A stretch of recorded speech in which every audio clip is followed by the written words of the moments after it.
আসসালামু আলাইকুম। জারিয়া জান্নাত ডেইলি ব্লগ থেকে আপনাদের সবাইকে স্বাগতম। আশা করি সবাই ভালো আছেন, সুস্থ আছেন। দেখেন এখানে গরুর মাংস রান্না করা হয়েছে। আর এখানে হচ্ছে ভাত রান্না করার জন্য চাউল আনা হয়েছে। এখানে আমার আম্মু বন্ধু চুলায় পিঠা বানাচ্ছে। তো আসলে গরম গরম পিঠা কারই না খেতে ভালো লাগে, যদি হয় মায়ের হাতের।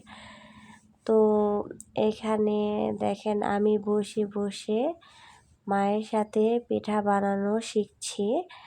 তো মা অনেক সুন্দর করে আমাকে শেখাচ্ছে পিঠা বানানো।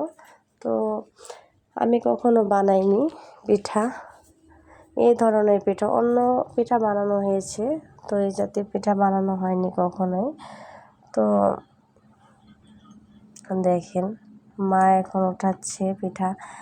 তো এখানে আবার আমার ছোট বোন এটা ভর্তা দিয়ে খাবে। সে পেঁয়াজ রসুন আর মরিচ একসাথে ভেজে তেলে ভেজে আপনার ভর্তা বানাচ্ছে। তার ফেভারিট ভর্তা হচ্ছে এটা।